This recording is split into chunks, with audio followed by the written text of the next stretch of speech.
फरमाया उलाइका हुमुल कफरतुल फजरा, ये वो लोग होंगे जो अल्लाह का इनकार करने वाले, उसकी शरीयत का इनकार करने वाले, ये हराम खाने वाले और गलत काम करने वाले और नाजायज काम करने वाले और अल्लाह को नाराज करने वाले काम करने वाले होंगे।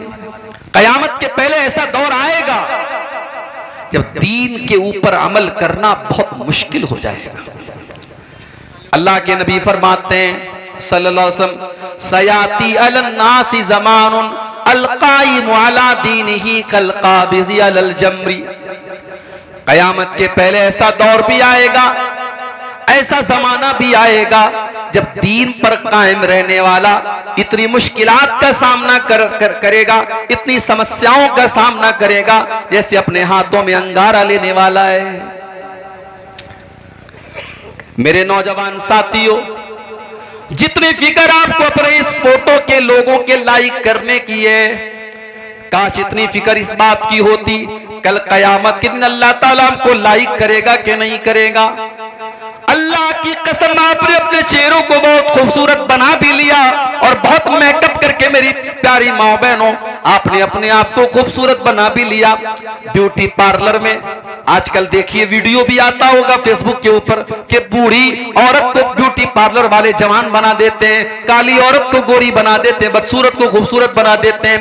आपने ब्यूटी पार्लर में जाकर के अपनी बदसूरती को खूबसूरती में तब्दील कर भी लिया, अपने चेहरे को खूबसूरत बना भी लिया, मगर माफ करना मेरी बहनों और माफ करना मेरे भाइयों, अगर आपका दिल खराब है और आपका अमल सही नहीं है तो कल कयामत के दिन आपका अंजाम और हमारा अंजाम क्या होने वाला है। अल्लाह कुरान में फरमाता है ववुजूहु यौमइज़िन अलैहा गबरा तरहकुहा कतरा उलाइका हुमुल कफरतुल फजरा, कयामत के दिन कुछ ऐसे भी लोग आएंगे जिनके चेहरे काले कलूटे होंगे, जिनके चेहरों पर अल्लाह ताला तारकोल पोत देगा, उनके चेहरे बड़े बदसूरत हो जाएंगे, बड़े भयानक हो जाएंगे, वो दुनिया में बड़े हैंडसम रहे होंगे, बड़े स्मार्ट और बड़े खूबसूरत रहे होंगे, मगर कयामत के दिन उनके चेहरे बड़े बदसूरत बना दिए जाएंगे। ये कौन लोग होंगे? फरमाया उलाइका हुमुल कफरतुल फजरा, ये वो लोग होंगे जो अल्लाह का इनकार करने वाले, उसकी शरीयत का इनकार करने वाले, ये हराम खाने वाले और गलत काम करने वाले और नाजायज काम करने वाले और अल्लाह को नाराज करने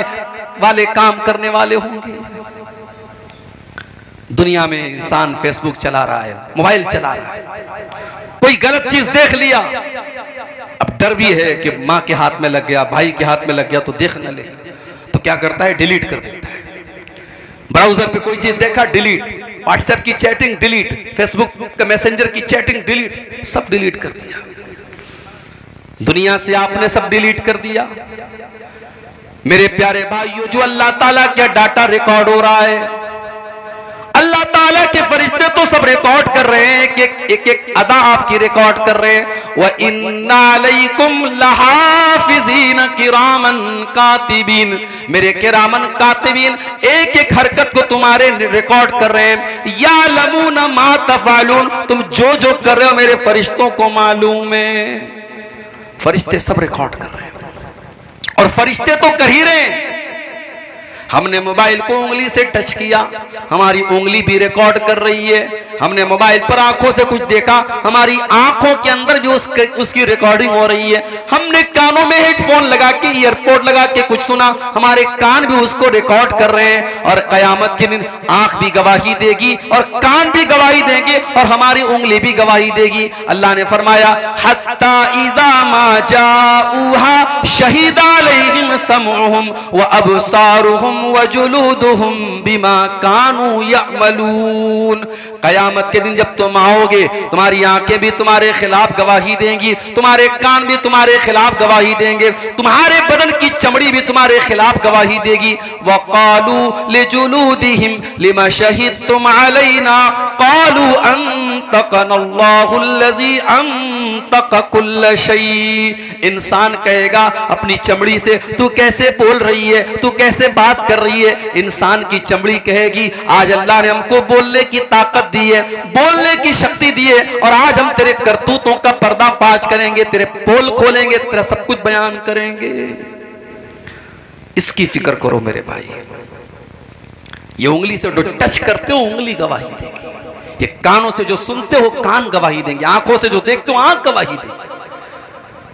और अल्लाह हिसाब नहीं लेगा, अल्लाह हिसाब तो बाद में लेगा।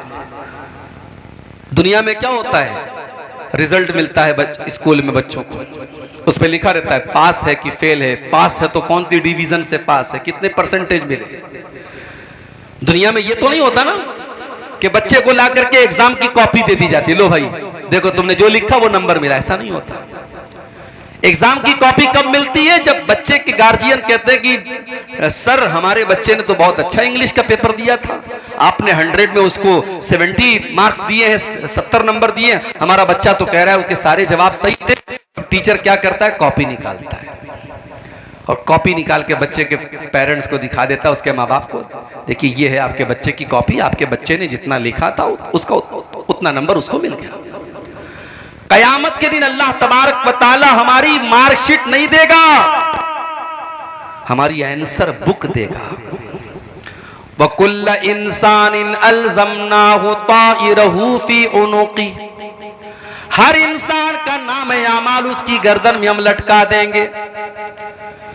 वकुल्ल इंसानिन अलज़मनाहु ताइरहु फी उनुक़ी वनुख़रिजु लहू यौमल क़ियामति किताबन यल्क़ाहु मंशूरा, उसकी पूरी जिंदगी का कच्चा चिट्ठा एक खुली हुई किताब की शक्ल में उसकी गर्दन में लटका दिया जाएगा और अल्लाह फरमाएगा इक़रा किताबक कफ़ा बिनफ़्सिकल यौमा अलैका हसीबा, मेरे बंदे ये तू अपनी किताब को खुद पढ़ ले, अपनी आंसर बुक को खुद देख ले, तू क्या करके आया है, तूने क्या क्या गुनाह के काम किए, क्या तूने अच्छे काम किए, सब रिकॉर्ड कर लिया गया है। ये तेरी किताब है, तू खुद हिसाब करके बता दे तुझे कितने नंबर मिलने चाहिए, तुझे पास होना चाहिए या फेल होना चाहिए, तुझे कामयाब होना चाहिए या नाकाम होना चाहिए, तुझे जन्नती होना चाहिए या जहन्नमी होना चाहिए। ये है अल्लाह ताला का सिस्टम मेरे भाई।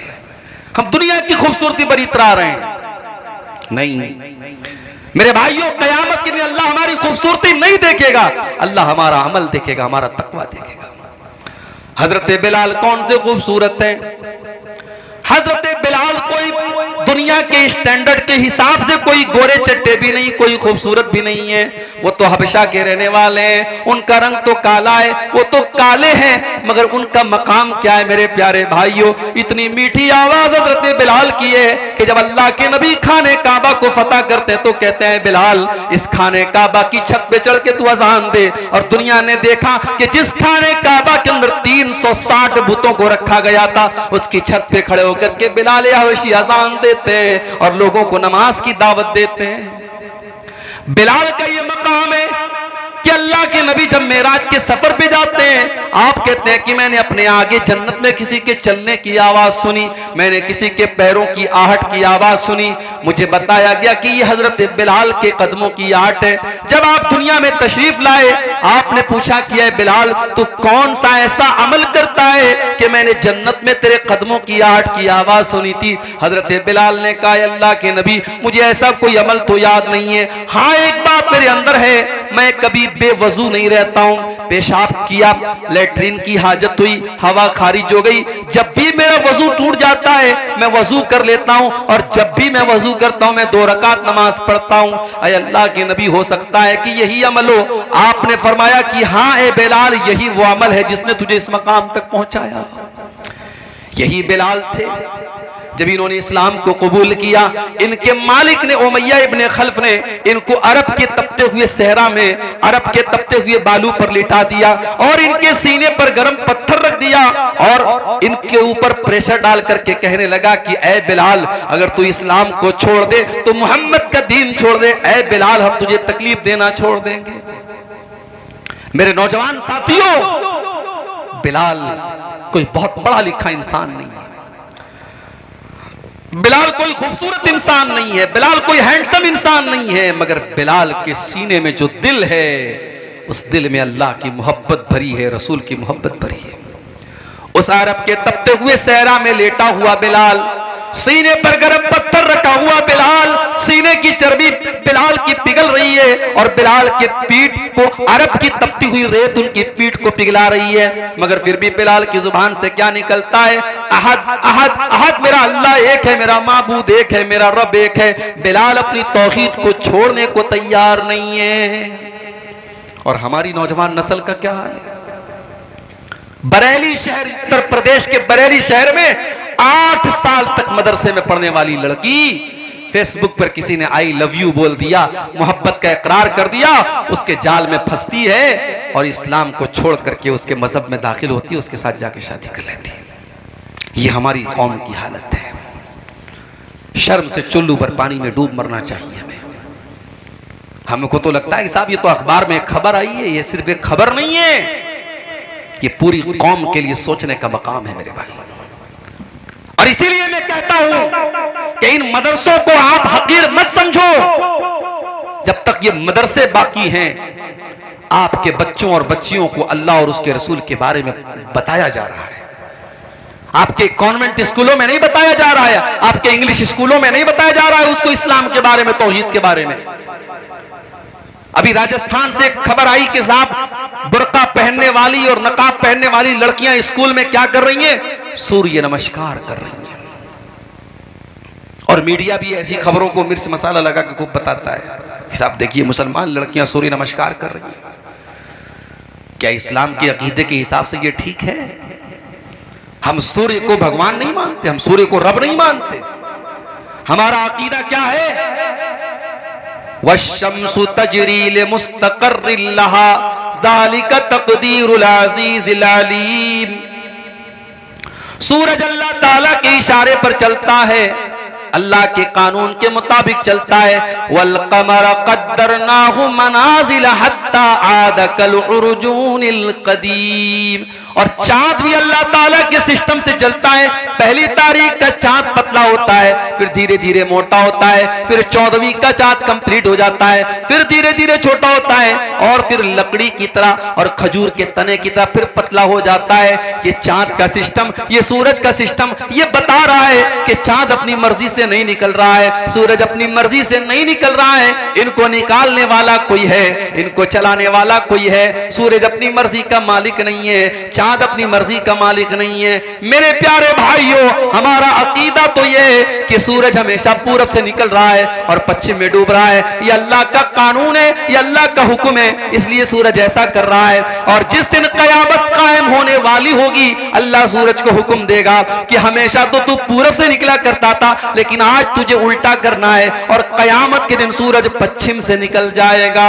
मेरे प्यारे भाइयों, आज आपके स्कूलों में आपके बच्चों से सूरज के आगे सजदा करवाया जा रहा है और सूरज के आगे हाथ जुड़वाया जा रहा है। मेरे प्यारे साथियों, अपनी नौजवान नस्ल की अकीदे की हिफाजत करो, उनकी तौहीद की हिफाजत करो, उनको ईमान सिखाओ। अगर नहीं सिखाओगे तो अंजाम यही होगा कि 8 साल मदरसे में पढ़ने वाली बच्ची मुर्तद हो जाएगी।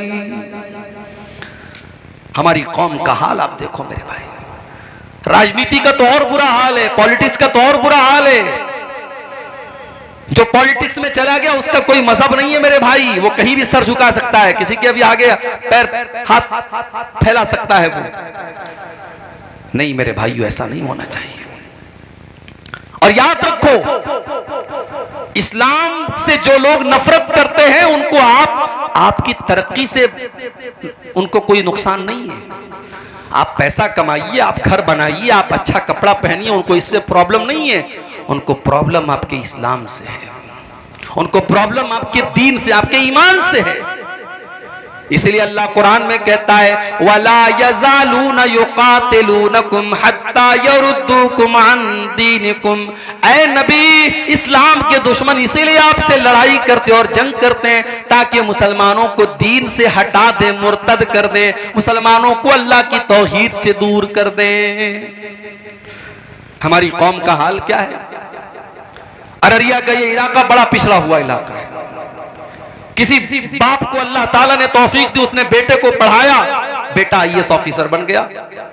कटिहार के अंदर, पूर्णिया के अंदर, अररिया के अंदर आईएएस ऑफिसर बन गया। बहुत अच्छी बात है, हमारी कौम का बच्चा आईएएस ऑफिसर बन गया। अब आईएएस ऑफिसर की कुर्सी पर जब वो बैठा, वो लड़का हमारी कौम का, तो वो कारून बन गया, वो फिरौन बन गया, अल्लाह को भूल गया। उसे इस्लाम बड़ा मामूली मजहब लगने लगा। उसे लगने लगा कि साहब ये मौलवी लोग तो बड़ी दकियानूसी बातें करते हैं, ये सब मजहब की बातों को छोड़ दो, तरक्की करो, आगे बढ़ो, ये रोजा नमाज छोड़ो, ये सब टॉपिक। अगर इसका नाम तरक्की है मेरे भाई, तो हमें ऐसी तरक्की नहीं चाहिए।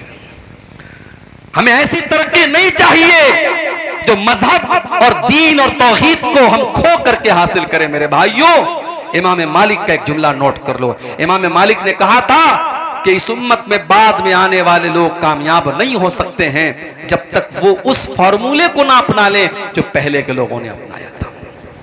सहाबे किराम को देखो, बकरी चराने वाले, खेती करने वाले, सहराओं में घूमने वाले, अल्लाह ताला ने उनको क्या मकाम दे दिया। उस दौर की बड़ी बड़ी सुपर पावर ने उनके आगे सर झुका दिया। ईरान की सुपर पावर जिसको किसरा कहा जाता था, और रूम की सुपर पावर जिसको कैसर कहा जाता था, कैसर और किसरा ने भी उनको सैल्यूट किया और उनके आगे झुकना पड़ा। और बैतुल मुकद्दस जो एक जमाने तक यहूदियों के कब्जे में, ईसाइयों के कब्जे में था, उस बैतुल मुकद्दस को भी मुसलमानों ने अपने कंट्रोल में लिया और वहां पर नमाज शुरू हो गई। मेरे प्यारे साथियों, ये सारे के सारे हालात सहाबे किराम के दौर में हुए। सहाबे किराम ने तरक्की के नाम पर अपने दीन को नहीं छोड़ा, अपने ईमान को नहीं छोड़ा, अपने इस्लाम को नहीं छोड़ा। उन्होंने वक्त की फिरौनों की आंखों में आंखें मिला करके उनको घुटनों के बल गिरने पर मजबूर कर दिया, मगर अपने दीन और अपने ईमान से कभी कॉम्प्रोमाइज नहीं किया। खुद न थे जो राह पर, औरों के रहबर बन गए। क्या नजर थी जिसने मुर्दों को मसीहा कर दिया। कल तक जो मुर्दा थे, अल्लाह के प्यारे नबी ने उनको मसीहा बना दिया। मेरे प्यारे साथियों, आज हमें भी तरक्की करना है, हमें भी जमाने की आंखों से आंखें मिलाना है, मगर इस्लाम को छोड़ना नहीं है, ईमान को छोड़ना नहीं है, तौहीद को छोड़ना नहीं है। मेरे भाइयों, मैं चाहता हूं कि आपके बच्चे आईएएस ऑफिसर बने, मैं चाहता हूं आपके बच्चे वकील बने, मैं चाहता हूं आपके बच्चे जज बने, मगर याद रखो, मैं ये भी चाहता हूं आपका बेटा जब वकील बने तो उसके दिल में ईमान की मोहब्बत भी हो। जब वो अदालत में केस लड़ने जाए तो कोई झूठा केस न लड़े, वो सच्चाई के लिए लड़े। मैं चाहता हूं आपकी कौम का बेटा, हमारी कौम का बेटा जज की कुर्सी पर बैठे तो वो किसी ओहदे की लालच में गलत फैसला न कर दे, वो रिटायरमेंट के दिन, आखिरी दिन ऐसा फैसला करके पूरी कौम को मुसीबत में डाल करके अपने रिटायरमेंट का प्लान न बनाने लगे, बल्कि वो जज की कुर्सी पर बैठ करके इंसाफ का, जस्टिस का, न्याय का काम करे। मैं ये चाहता हूं मेरी कौम के बच्चे डॉक्टर बने, लेकिन डॉक्टर बनने का मकसद सिर्फ गरीबों का खून चूसना ना हो, उनकी जेब से पैसे निकालना ना हो, बल्कि उस डॉक्टर का काम कौम की खिदमत करना हो। वो कोई गरीब मरीज आए तो उसका इलाज फ्री में भी कर दे, वो अगर किसी को परेशान हाल देखे तो उसकी मदद के तौर पर उसका फ्री में इलाज कर दे, उसके दिल में गरीबों का दर्द हो। ऐसा ना हो कि मरने वाला तो मर गया और उसकी बॉडी को आईसीयू में रखे हुए है और उसके घर वालों से पैसा वसूला जा रहा है, एक एक घंटे का पैसा लिया जा रहा है, मरने वाला बेचारा मर चुका है और फिर भी उसके घर वालों से पैसा लिया जा रहा है। मेरे भाइयों, ऐसे चोर और लुटेरे डॉक्टर हमें नहीं चाहिए। हम ये चाहते हैं मेरे भाई, हमारी कौम तरक्की करे, हमारा पिछड़ापन दूर हो, मगर सबके बाद हम अल्लाह। अकबर इलाहाबादी का एक शेर है ना, तुम शौक से कॉलेज में पढ़ो, चरक पे झूलो, जायज है गुब्बारों में उड़ो, चरक पे झूलो, बस एक सुखन बंदे आजिज कर रहे याद, अल्लाह को और अपनी हकीकत को न भूलो। हम यही चाहते हैं, हम अल्लाह को भूलने वाले न बन जाएं मेरे भाई, इसलिए कि जो अल्लाह को भूल जाएगा वो न दुनिया में चैन पाएगा ना आखिरत में चैन पाएगा। वमन आरज़ा अन ज़िक्री फ़इन्न लहू मईशतन ज़न्का, अल्लाह फरमाता है जो मुझे भूल जाएगा, जो मेरे जिक्र से मुंह मोड़ेगा, जो मेरी शरीयत से मुंह मोड़ेगा, हम उसकी जिंदगी को बेचैनी वाली जिंदगी बना देंगे। व नहशुरुहु यौमल क़ियामति आमा, और क़यामत के दिन हम उसे अंधा बना करके उठाएंगे। क़ाल रब्बि लिमा हशरतनी आमा, और क़यामत के जब अंधा बना करके उठाएंगे तो कहेगा अल्लाह मुझे अंधा क्यों बना दिया। अल्लाह फरमाएगा कज़ालिका अततका आयातुना फनसीतहा व कज़ालिकल यौम तुनसा। ऐ मेरे बंदे, जब कुरान पढ़ा जाता था, जब मेरे नबी की हदीसें पढ़ी जाती थी, तू भी तो अंधा और बहरा बन जाता था। न तू कुरान को सुनता था, न हदीसों को सुनता था, मेरी बातों को तू सुन करके अनसुना कर दिया करता था। आज हम तुझे भूल जाएंगे। मेरे प्यारे साथी, फितनों का ये दौर है, और फितनों की जब बात आई है तो एक बहुत बड़ा फितना इस दौर का जो हमें महसूस हो रहा है, वो फितना है माल का फितना। पैसा कमाने के पीछे हमारा नौजवान अंधा बना हुआ है। मेरे पास अभी व्हाट्सएप पर मैसेज आया, मौली साहब एक कंपनी आई है, 10,000 रुपया लगा दो, हर महीने 2,000 रुपये मिलेंगे, 5 महीने में रकम खाली हो जाएगी, उसके बाद जो पैसा मिलेगा सब बेनिफिट होगा। मैंने कहा वो कंपनी कारोबार क्या करती है? कहा मौली साहब ये तो नहीं पता। कहते क्रिप्टो कोई कंपनी है, क्रिप्टो की कंपनी है, वो पैसा ले रही है। मैंने कहा कारोबार क्या करती है नहीं मालूम, पूरे गांव के लोग पड़े हुए हैं, मौलवी साहब, मस्जिद के इमाम साहब भी वो काम कर रहे हैं। माफ करना मेरे भाई, कोई काम अगर इमाम साहब शुरू कर दे तो वो जायज नहीं हो जाएगा, कोई काम अगर मौलवी साहब शुरू कर दे तो वो जायज नहीं हो जाएगा। आपको पता करना पड़ेगा कि वो काम जायज भी है कि नहीं है। मेरे प्यारे नौजवान साथियों, कभी अल्लाह का शुक्र अदा किया करो कि अल्लाह ने हराम चीजों की तो लिस्ट बताई है, लेकिन हलाल चीजों की लिस्ट नहीं बताई है। पूरे कुरान में अल्लाह ने कहीं पर हलाल की लिस्ट नहीं बताई, हराम की लिस्ट बताई। इन्नमा हर्रमा अलैकुमुल मैतता वद्दमा वलहमल खिंजीरी वमा उहिल्ल बिही लिगैरिल्लाह।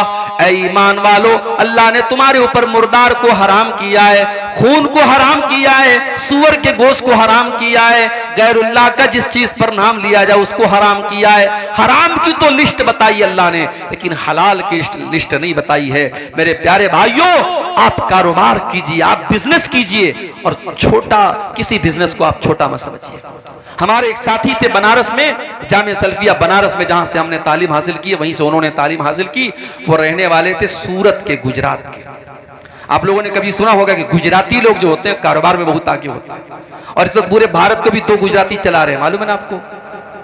2 गुजराती पूरे भारत को चला रहे हैं। तो गुजराती लोग कारोबार में बहुत आगे होते हैं।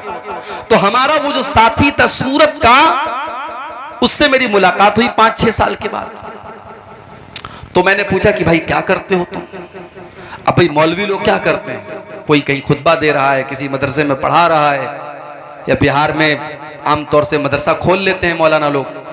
तो मैंने सोचा शायद इन्होंने भी कोई मदरसा खोल लिया हो या मदरसा में पढ़ा रहे हो। तो कहा कि मेरे अब्बू की पकौड़े की दुकान है, हमारे अब्बू की पकौड़े की दुकान है, मैं वो चला रहा हूँ, बहुत अच्छी चल रही है। तो मुझे यार, मैंने कहा यार तुम मौलवी हो के पकौड़े की दुकान पे तुमको अच्छा लगता है? उसने कहा क्या बुरा है, बिजनेस है, कारोबार है, आजाद हूं मैं, मेरी अपनी दुकान है, मैं डेली जो है दिन भर दुकान पर बैठता हूं और अच्छा खासा माशाल्लाह 2000-3000 का काम कर लेता हूं, और आजाद भी हूं, कहीं जाना है कोई प्रॉब्लम नहीं, किसी का गुलाम नहीं हूं, किसी की नौकरी नहीं है। ये सोच थी उसकी। तो गुजराती था। तो बताना ये चाहता हूं कि अगर आप कारोबार करना चाहें, तिजारत करना चाहें, हजारों रास्ते हैं आपके पास, लेकिन आप रातों रात अमीर बनना चाहते हैं। हमारे नौजवान को 10,000 वाला मोबाइल नहीं चाहिए, उसको 50,000 वाला आईफोन चाहिए। कमा रहा है 5,000 रुपया महीना, और फोन कौन सा चाहिए? आईफोन चाहिए। और आईफोन खरीदने वाले आमतौर से क्या करते जानते हो?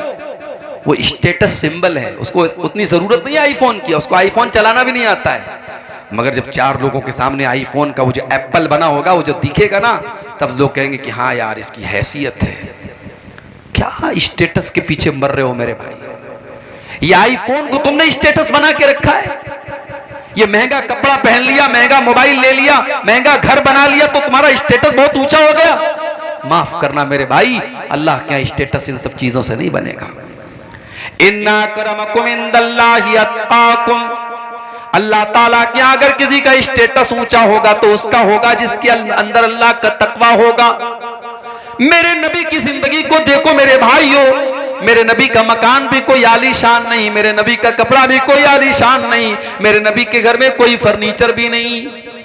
आपकी जिंदगी तो ऐसी गुजरी कि अल्लाह के नबी एक चटाई पर लेटा करते थे। एक दिन आप चटाई पर से उठते हैं और आपकी पीठ पर चटाई के निशान पड़े हैं। साहबे किराम ने देखा, अय अल्लाह के नबी, लवित तखजना लकवितान या रसूल अल्लाह, अय अल्लाह के नबी आप हमें इजाजत दे दें, हम आपके लिए गद्दे का इंतजाम कर दें, हम आपके लिए आरामदेह बिस्तर का इंतजाम कर दें।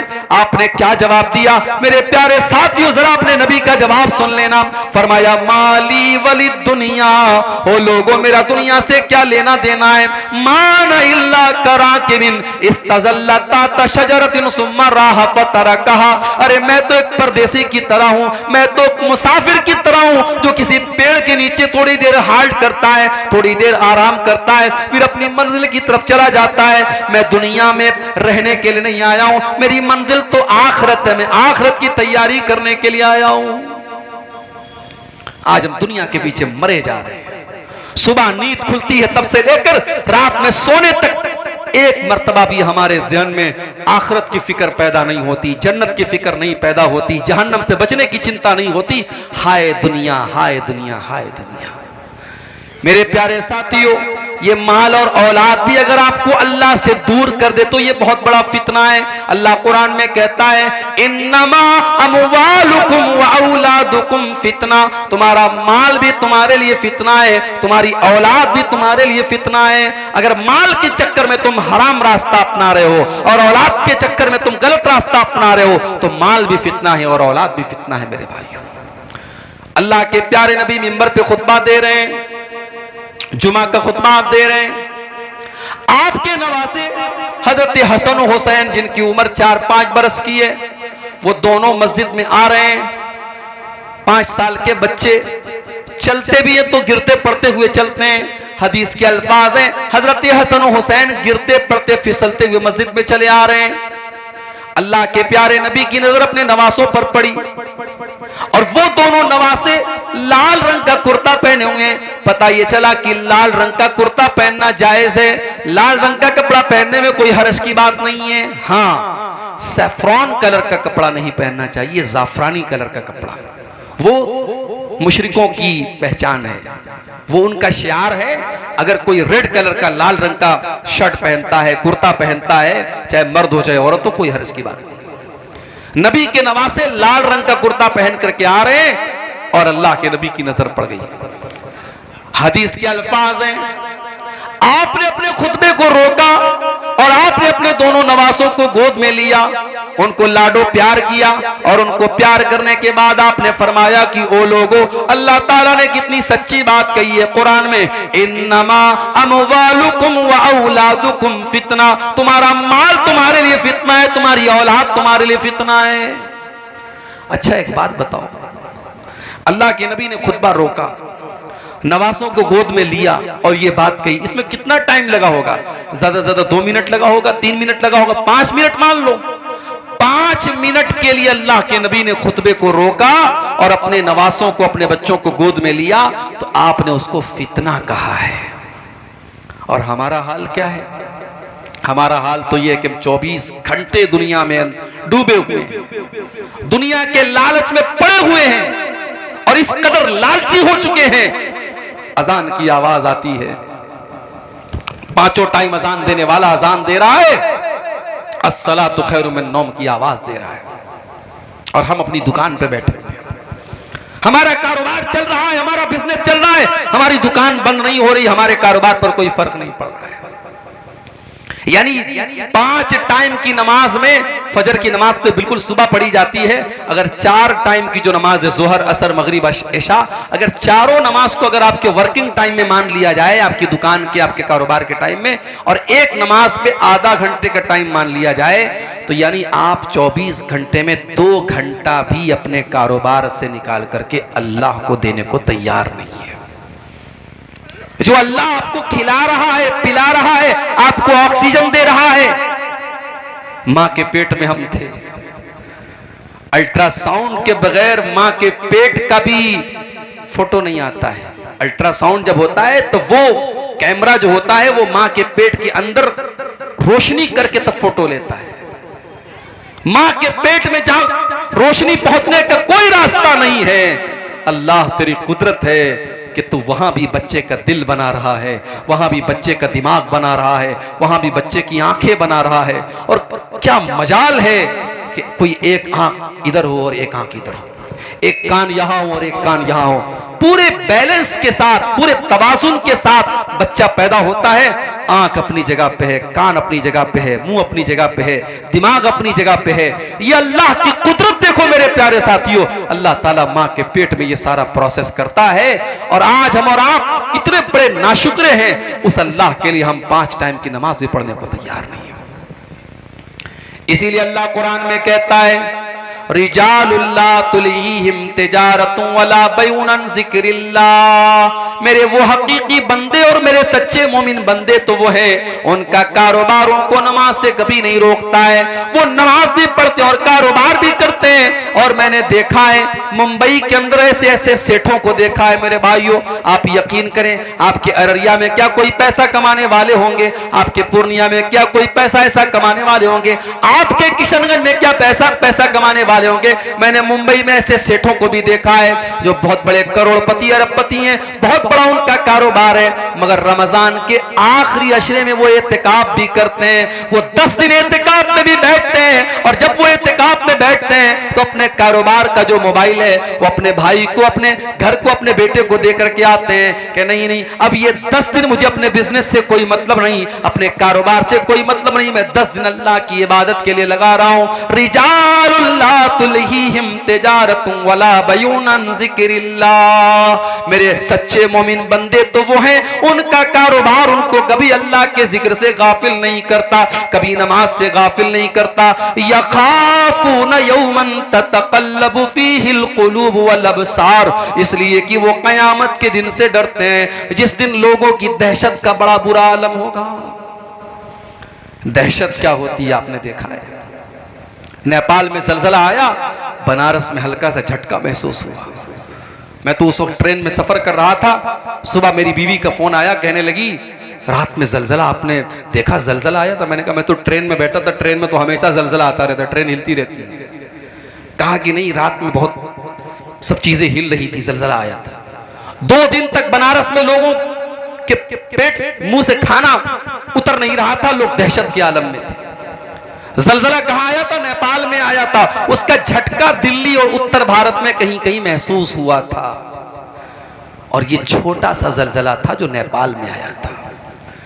इज़ा ज़ुलज़िलतिल अर्ज़ु ज़िलज़ालहा, जब वो ज़लज़ला आएगा जो सिर्फ उत्तर भारत में नहीं, सिर्फ दक्षिण भारत में नहीं, मध्य प्रदेश में नहीं, महाराष्ट्र में नहीं, गुजरात में नहीं, इज़ा ज़ुलज़िलतिल अर्ज़ु ज़िलज़ालहा, जब पूरी धरती को अल्लाह ताला हिला देगा। व अखरजतिल अर्ज़ु अस्क़ालहा, और जमीन अपने सारे बोझ निकाल देगी। अच्छा, ये बोझ निकाल देगी, इसका क्या मतलब है? इसका मतलब यह है कि जमीन के अंदर जो हीरे जवाहरात, सोने चांदी और कीमती मेटल्स है, सब बाहर निकल जाएंगे। जमीन अपने सारे खजाने निकाल देगी। और एक मतलब यह भी है कि जमीन के अंदर जितने मुर्दे हैं, कयामत के दिन सब जिंदा हो जाएंगे।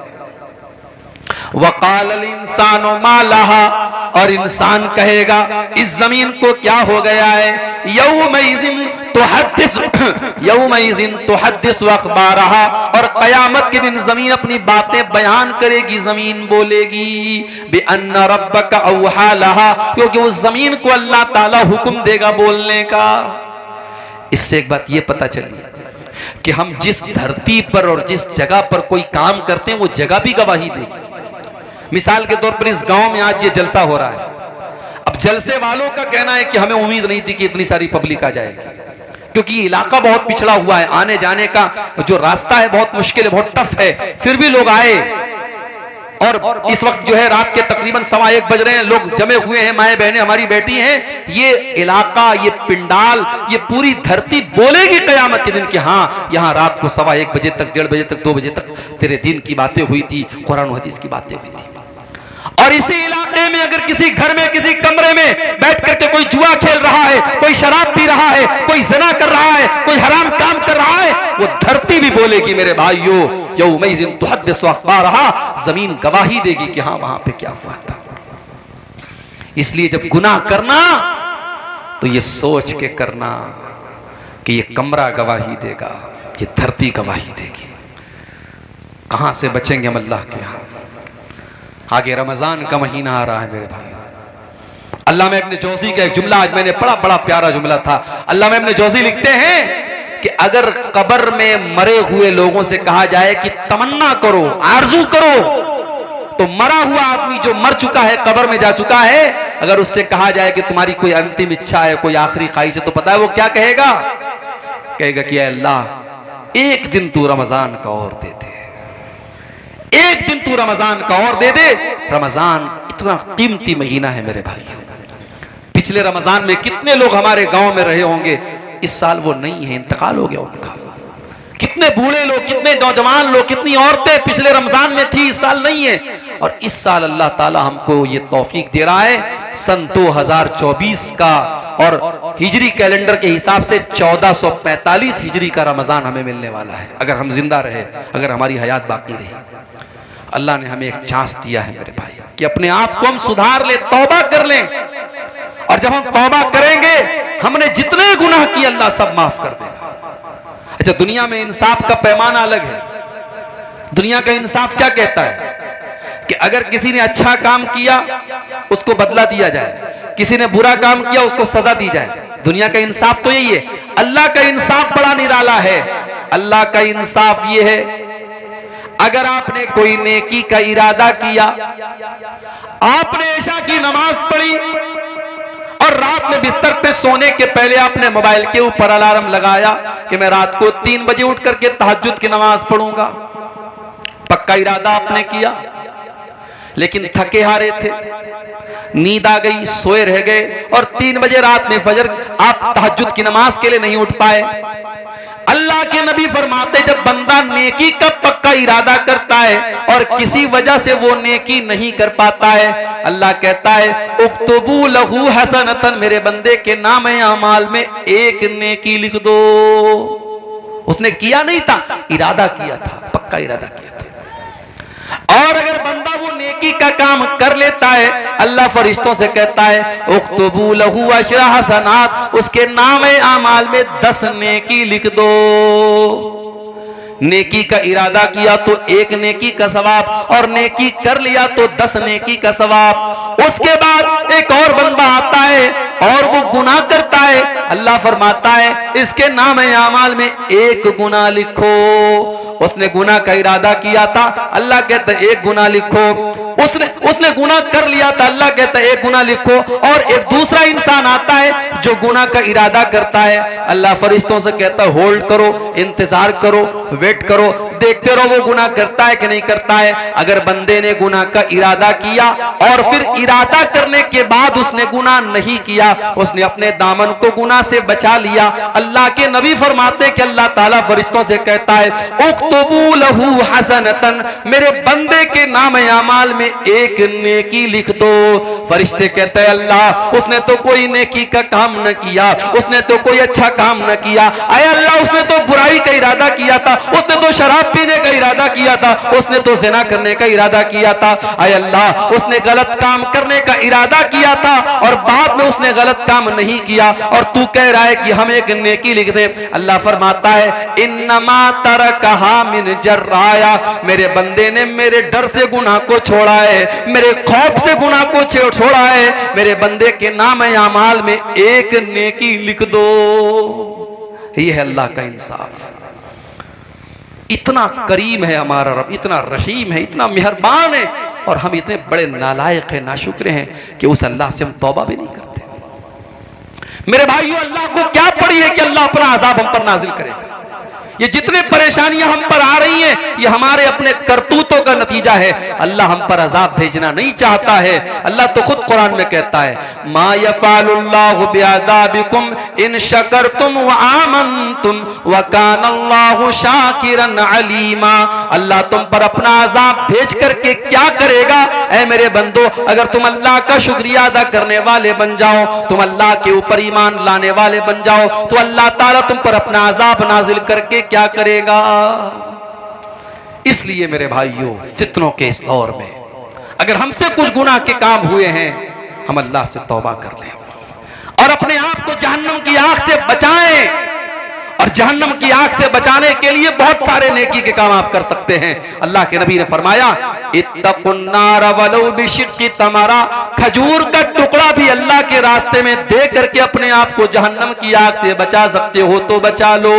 ये मदरसा है, ये मस्जिदें हैं, ये दीन का काम है जहां आपसे चंदे की अपील की जा रही है। अल्लाह का शुक्र अदा करो कि आपसे चंदा मांगा जा रहा है, आपसे बाकायदा मौलवी लोग माइक पर आकर के आपसे अपील कर रहे हैं। वरना कयामत के पहले तो एक ऐसा दौर भी आएगा, अल्लाह के नबी फरमाते हैं कि सदका देने वाला सदका लेकर के निकलेगा, माल लेकर के निकलेगा और कोई उसका सदका कबूल करने वाला नहीं होगा। इतना माल लोगों के पास आ जाएगा, इतना पैसा लोगों के पास आ जाएगा कि सदका करने वाला और दान देने वाला दान देना चाहेगा और सदका करना चाहेगा, मगर उसके सदका को कोई कबूल करने वाला नहीं होगा।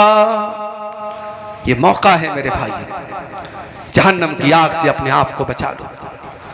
रमजान का महीना आ रहा है, उसमें नेकी करके और उसमें रोजा रख करके, तरावी पढ़ करके, तहज्जुद पढ़ करके, कुरान पढ़ करके अपनी मगफरत का सामान कर लो मेरे भाई। ये फितनों का दौर है, फितनों का जमाना है और इस दौर में अपने बच्चों की भी फिक्र करो। मैं कभी कभी कहता हूं अपनी तकरीरों में कि जब पैसा दिया करो अल्लाह की राह में तो बच्चों से दिलवाया करो। अपने घर से जाओ तो औरतों को कुछ पैसा दे करके जाओ कि देखो मैं जा रहा हूं बाहर, ये पैसा तुमको दे के जा रहा हूं, ये ज़कात का पैसा है, ये सदका खैरात का पैसा है, गरीबों को दे दिया करना, कोई मांगने वाला है तो दे देना। अपने घर की औरतों को ये सिखाओ मेरे भाई, इसलिए कि जब हम अच्छी चीजों में, जब हम बुरी चीजों में अपने परिवार को शामिल करते हैं। अभी मैं कार से आ रहा था, रास्ते में एक रेस्टोरेंट पड़ा था दरभंगा में, राधे राधे, हमारे ड्राइवर साहब भी साथ में थे। हम लोगों को भूख बहुत तेज लगी थी, दोपहर में मैंने खाना भी नहीं खाया था। ड्राइवर साहब ने कहा चलिए यहाँ पे खाना खाते हैं, बड़ा अच्छा रेस्टोरेंट है। मैं गया रेस्टोरेंट में, बहुत अच्छा, कभी आपका गुजर हो दरभंगा से देखिएगा, बिल्कुल हाईवे के ऊपर है, बहुत मशहूर है वहाँ का रेस्टोरेंट। वहाँ गए तो माशाल्लाह बड़ा साफ सुथरा रेस्टोरेंट और खाना भी एक से एक और उसके बाद मिठाइयाँ भी एक से एक। तो जानते हो पहला ख्याल मेरे दिल में क्या आया? मेरे दिल में ख्याल आया कि यार ये तो फैमिली के लायक जगह है, बच्चों को लेके आने लायक जगह है, बड़ा अच्छा यहाँ सिस्टम है, निज़ाम है। यानी ये एक नेचुरल बात है। हम कोई अच्छी चीज देखते हैं तो हम चाहते हैं कि हमारा परिवार भी इसमें शामिल हो जाए। हम कोई अच्छी चीज खाते हैं, सोचते हैं हमारा परिवार भी खा ले। मेरे भाइयों, जहन्नम की आग से हमें अपने आप को भी बचाना है, अपने परिवार को भी बचाना है। कू अनफुसकुम व अहलीकुम नारा, अल्लाह कुरान में कहता है अपने आप को और अपने परिवार को जहन्नम की आग से बचाने की फिक्र करो, बचाने का इंतजाम करो। अब जरा दिल पे हाथ रख के बताओ कि आपने अपने आप को और अपने परिवार को जहन्नम की आग से बचाने के लिए क्या काम किया है। आप एक महीना छोड़ दो, एक साल छोड़ दो, आप एक हफ्ता और एक दिन का हिसाब हमको बता दो कि आपने पिछले एक दिन में कितने ऐसे काम किए हैं जो आपको जहन्नम की आग से बचाने वाले हैं। इसीलिए मेरे भाइयों, अल्लाह के नबी फरमाते हैं ला तहकिरन्न मिनल मारूफ शैया, किसी नेकी को हकीर मत समझो। छोटी छोटी नेकी के काम, छोटे छोटे जिक्र के कलमात हैं। आपने जुबान से पढ़ा सुभानअल्लाहि व बिहम्दिही सुभानअल्लाहिल अज़ीम, आपको पढ़ने में 5 सेकंड लगा। सुभानअल्लाहि व बिहम्दिही सुभानअल्लाहिल अज़ीम आपको पढ़ने में 2 सेकंड लगा, 3 सेकंड लगा। मगर इस कलमे का सवाब क्या है? बुखारी शरीफ की आखिरी हदीस है, अल्लाह के नबी फरमाते हैं कलिमतानी खफीफतानी अलल लिसानी सकीलतानी फिल मीज़ानी सुब्हानअल्लाहि व बिहम्दिही सुब्हानअल्लाहिल अज़ीम। अल्लाह के रसूल सल्लल्लाहु अलैहि वसल्लम फरमाते हैं कि 2 कलमे ऐसे हैं जो अल्लाह को बहुत प्यारे हैं और जुबान पर बड़े हल्के हैं और क़यामत के दिन अल्लाह के तराजू पर बड़े भारी होंगे। और ये 2 कलमे कौन है? यही सुभान अल्लाह व बिहम्दिही सुभान अल्लाहिल अज़ीम। इसी तरीके से आप सुभान अल्लाह, अल्हम्दुलिल्लाह, ला इलाहा इल्लल्लाह, अल्लाहु अकबर, ये कलमात जो हैं इनका सवाब बहुत ज्यादा, इसको आप पढ़ें। अल्लाह ने आपको दौलत दी है, सदका खैरात करें, गरीबों की मदद करें। और जब मदद करें तो इस चक्कर में ना रहे कि माइक पर मेरा नाम बोला जाए। हमारे ये भी बड़ा मसला है, माइक पर जब तक नाम ना बोला जाए तब तक हमें लगता है मौलवी साहब जब तक नाम ले लेके हमारे दुआ ना करे हमारा दान कबूल नहीं हुआ। जरूरी नहीं है, कुछ नेकी ऐसी भी करो आपको पता हो, अल्लाह को पता हो। अल्लाह के नेक बंदे नेकी करते हैं, दरिया में डाल देते हैं।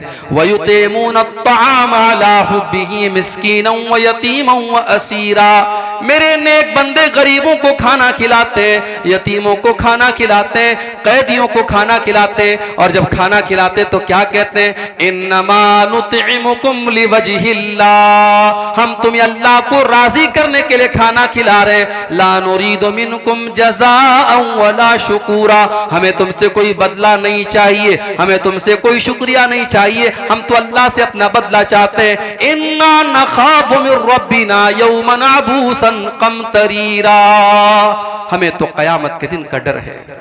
मेरे भाइयों, मेरी तकरीर लास्ट में होने वाली थी और अभी शायद बंगला जुबान के कोई मुकर्रिर बाकी हैं जो आपके सामने चंदे के लिए तकरीर करेंगे, लेकिन चूंकि पब्लिक दूर दूर से आई है और जलसे वालों ने ये सोचा कि अगर बाद में मेरा नंबर आएगा तो हो सकता है बहुत सारे लोग चले जाएं, इसलिए मुझे पहले आते ही फौरन जो है 10 मिनट के बाद मुझे बुला लिया गया।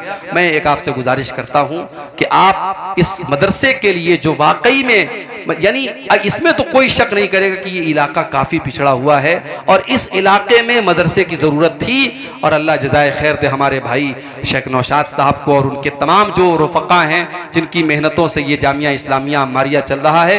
आप दुआ भी करें और जाते वक्त आपसे जो भी बन सके आप ताउन करके जाएं, इस इदारे को दान दे करके जाएं। अगर वाकई में आपको दीन से मोहब्बत है, अल्लाह से मोहब्बत है, रसूल से मोहब्बत है और आप चाहते हैं कि इस इलाके के बच्चे भी कुरान और हदीस को सीखें और यहाँ की नौजवान नस्ल भी ऐसी तैयार हो जिसके दिल में अल्लाह और उसके रसूल की मोहब्बत हो, तो ये काम करके आप जाएं।